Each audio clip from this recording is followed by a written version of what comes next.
বিসমিল্লাহির রহমানির রহিম। আমাদের বর্তমান বাংলাদেশে একজন প্রখ্যাত আলিম, এই আলিম হলেন সালাফি গরনার আলিম ডক্টর আবু বকর মোহাম্মদ জাকারিয়া। তিনি বিগত কয়েকদিন আগে একটি ভিডিও তিনি ইউটিউবে এবং সোশ্যাল মিডিয়ায় তিনি আপলোড করেছেন। সেই ভিডিও ফুটেজে তিনি প্রায় ঘন্টা খানেক আলোচনা করেছেন। তার ঘন্টা খানেক আলোচনার মধ্যে তিনি একটি বিষয় তিনি ফুটিয়ে তুলেছেন। বিষয়টি হচ্ছে আল্লাহ তাআলার একটি সিফাত হচ্ছে কাদিম। আল্লাহ তাআলার সিফাতের ক্ষেত্রে যে কাদিম শব্দটা, আল্লাহ তাআলার সিফাত কাদিমকে তিনি নাকচ করেছেন। তিনি বলেছেন কাদিম আল্লাহ তাআলার সিফাত নয়। তিনি কয়েকটি ব্যর্থ যুক্তি তিনি উপস্থাপন করেছেন। এক নম্বর বলেছেন আল্লাহ তাআলার ৯৯টি নাম আছে, এই ৯৯টি নামের মধ্যে কাদিম শব্দটি নাই। ২ নম্বর বলেছেন কাদিম শব্দটি কোরআন হাদিসে ব্যবহৃত হয়নি। আর ৩ নম্বর বলেছেন তিনি শাব্দিক অর্থ নিয়ে তিনি তালগোল পাকিয়েছেন। বলেছেন কাদিম এর অর্থ হচ্ছে প্রাচীন বা পুরাতন, জিদ্দুল জাদিদ অর্থাৎ নতুনের বিপরীতে যা আসে তা কাদিম। তাহলে আল্লাহ তাআলা তো কোনোদিন পুরাতন হন না। এরপরে তিনি উদ্ভট আরেকটি যুক্তি উপস্থাপন করেছেন। বলেছেন এই কাদিম শব্দটা এই ফিলসফি যারা দার্শনিকদের বানানো একটি হাতিয়ার। তিনি যেহেতু ডালাভাবে তিনি স্বীকার করে নিয়েছেন এবং বলে ফেলছেন কাদিম শব্দটি কোরআন হাদিসের শব্দ নয়, এটি হাদিসে ব্যবহৃত হয়নি। তাহলে আমরা দেখি এই হাদিসে এই কাদিম শব্দটা হাদিসে ব্যবহৃত হয়েছে কিনা। প্রথমত আসি, আমাদের কওমি মাদ্রাসা বলেন, আলিয়া মাদ্রাসা বলেন, চরমুনাই বলেন, পাকিস্তান বলেন, ভারত বলেন, জামিয়া আজহর বলেন এবং এমনকি আহলে হাদিসদের যত মাদ্রাসা আছে, জামিয়া সালাফিয়া, পবা টাঙ্গিপাড়া, রাজশাহী সহ যত মাদ্রাসা আছে, সব মাদ্রাসায় একটি কিতাব পড়ানো হয়। এই কিতাবটার নাম হচ্ছে আবু দাউদ শরীফ। এই আবু দাউদ শরীফের প্রথম খণ্ডের মধ্যে একটি হাদিস এসেছে যে রাসূল সাল্লাল্লাহু আলাইহি সাল্লাম যখন মসজিদের মধ্যে প্রবেশ করতেন তখন তিনি কোন দোয়া পড়তেন। এই হাদিসের মধ্যে এসেছে যে হাদিসটি আবার মানার মতো সনদ, চলনসই সনদ, এই হাদিসের সনদে তেমন কিলকাল নাই। যাই হোক, এই হাদিসের মধ্যে উল্লেখ করা হয়েছে ওয়ান নবী সাল্লাল্লাহু আলাইহি ওয়াসাল্লাম আন্নাহু কানা ইযা দাখালাল মাসজিদা ক্বালা আউযু বিল্লাহিল আযীম ওয়া বিওয়াজহিল কারীম ওয়া সুলতানিহিল কাদিম মিনাশ শাইতানির রাজিম। আবু দাউদে এই হাদিসটা এসেছে যখন রাসূল মসজিদের মধ্যে প্রবেশ করতেন তখন তিনি লম্বা একটি দোয়া পড়তেন। সচরাচর আমরা যে দোয়া পড়ি ওই দোয়া নয়, ভিন্ন একটি দোয়া পড়তেন, এটা সহিহ সনদে দ্বারা প্রমাণিত।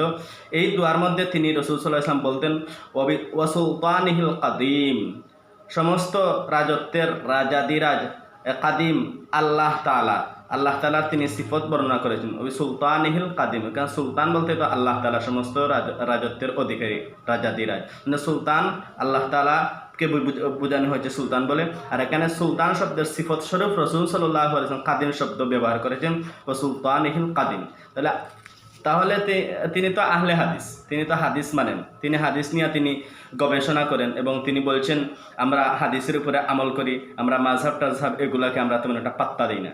আপনি যদি এত হাদিসের ডায়াগনস্টিক সেন্টার যদি খুলে বসলেন, হাদিস যদি এত জানেন আর বুঝেন আর শুনেন আর পড়ান, আর হাদিসের এত ঠিকাদারি নিয়ে নিলেন, তাহলে আবু দাউদ শরীফ কি আপনি পড়েন নাই?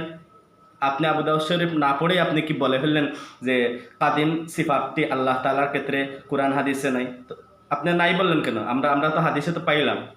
তাহলে আপনার কি আহলে হাদিস দাবি করা কি সঠিক হলো? এরপরে আসেন দেখি অন্যত্র কোনো জায়গায় ব্যবহৃত হয়েছে কিনা এই কাদিম শব্দটি। আমরা জানি আহলে হাদিস ইমাম ছিলেন ইমাম বাইহাকি রহমতুল্লাহ আলাইহি। এই বাইহাকি হলেন আমাদের ইমাম বাইহাকি রাহিমাহুল্লাহ হলেন আমাদের সালাফ, আমাদের উত্তরসূরি হলেন ইমাম বাইহাকি রাহিমাহুল্লাহ। ইমাম বাইহাকি রাহিমাহুল্লাহ আকীদার কিতাব লিখেছেন আসমা ওয়াস সিফাত।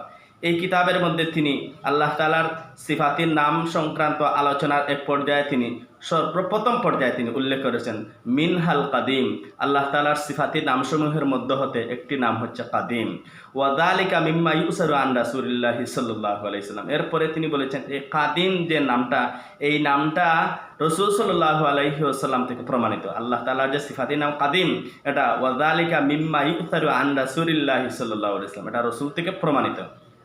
ইমাম বাইহাকি রাহিমাহুল্লাহ মেনে নিয়েছেন কাদিম এটা আল্লাহ তাআলার সিফতি নাম, এটা রাসূল থেকে প্রমাণিত। ডক্টর আবু বকর জাকারিয়া দামাত বারাকাতুহুম তো আমরা বলি, তিনি এটা মানলে কি হলো আর না মানলে কি হলো, তিনি অস্বীকার করলে কি আর অস্বীকার না করলেই কি, ইমাম বাইহাকি মেনে নিয়েছেন। আর আপনার কথা কি মানতে হবে? ইমাম বাইহাকি বলতেছেন কাদিম আল্লাহ তাআলার সিফত, আর আপনি না করলে কি আপনার কথায় কোনো যায় আসে?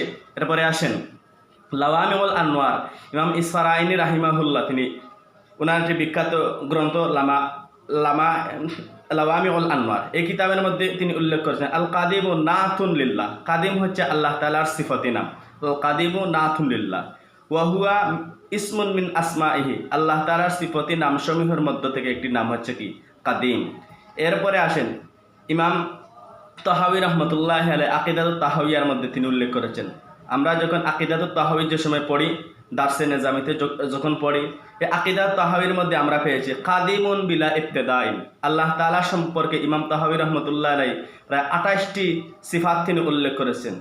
এই সিফাতসমূহের মধ্যে উল্লেখ করা হয়েছে কাদিমুন বিলা ইবতিদাইন, আল্লাহ তাআলা হচ্ছেন শুরু ছাড়া কাদিম, আল্লাহ তাআলা হচ্ছেন শুরু ছাড়া কাদিম। ইমাম তাহাউই রহমতুল্লাহ আলাইহি বলতেছেন কাদিমুন বিলা ইবতিদাইন, আল্লাহ তাআলা সিফাতের ক্ষেত্রে তিনি কাদিম শব্দ ব্যবহার করেছেন।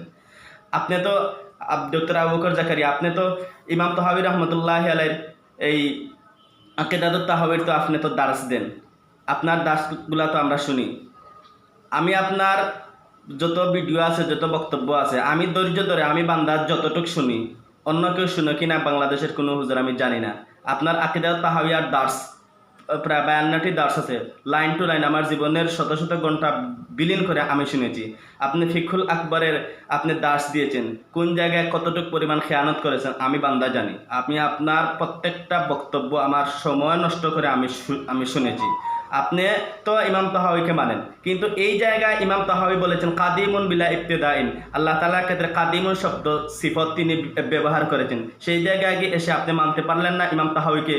ইমাম তাহাউইর ওই কথাটুকু পর্যন্ত আপনি মানেন যেই কথা দ্বারা আপনার দেহবাদী আকিদা প্রমাণিত হয়, যেই কথার দ্বারা আপনার মুজাসসিমাদের আকিদা প্রমাণিত হয়, এই কথাটুকুই পর্যন্ত মানেন। আর এর বাহিরে গিয়া যখন নিজের পক্ষে যায় আল হাদিস, বিপক্ষে গেলে জাল হাদিস, এমন দ্বিচারিতা করেন কেন?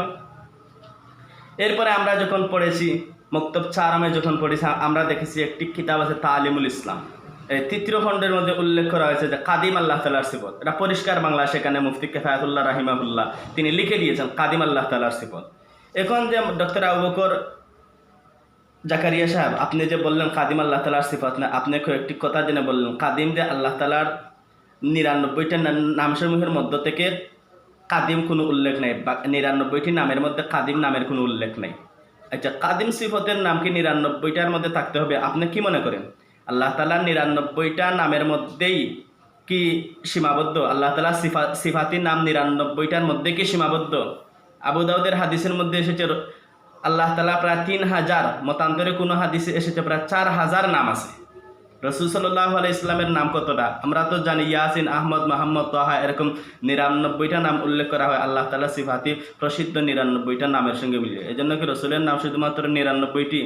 শামায়েলে মুহাম্মদিয়া নামক কিতাবের একটি ব্যাখ্যা গ্রন্থের মধ্যে উল্লেখ করা হয়েছে রাসূল সাল্লাল্লাহু আলাইহি ইসলামের সিফাতির নাম হচ্ছে 447টা। আপনার বক্তব্য শোনার পরে গত রাত্রে এটা আমি দেখেছি। এরপরে যেন বললেন জিদ্দুল জাদিদ, কাদিম অর্থ হচ্ছে জিদ্দুল জাদিদ। কাদিমের অর্থ আপনি নিলেন পুরাতন, কাদিমের অর্থ পুরাতন। আপনি কোন ডিকশনারিতে পড়েছেন? কাদিমের অর্থ পুরাতন। মক্তব আউয়ালের ছাত্র আলিফের উপরের টানকে বলবে জবর। এখন কি যারা সরহে পড়ে তারাও বলবে জবর? জি না, তারা বলতে হবে ফাতহা। এখন যারা পড়েন নহমিরে হেদায়াতুন কাফিয়াতে, তারা কি ফাতহা বলবে? বলতে হবে তাদের জন্য নসব। তে কাদিম এর অর্থ পুরাতন, এটা কাদের জন্য? এটা যারা মক্তবের ছাত্র তারা বলবে। আপনার জন্য কাদিম অর্থ কি পুরাতন? কাদিমের 3টা অর্থ আছে, কান খাড়া করে মনে রাখবেন। কাদিমের অর্থ 3টা। একটা হচ্ছে জিদ্দুল জাদিদ, নতুনের বিপরীতে যা আসে, একটা হচ্ছে কাদিম বা প্রাচীন, পুরাতন।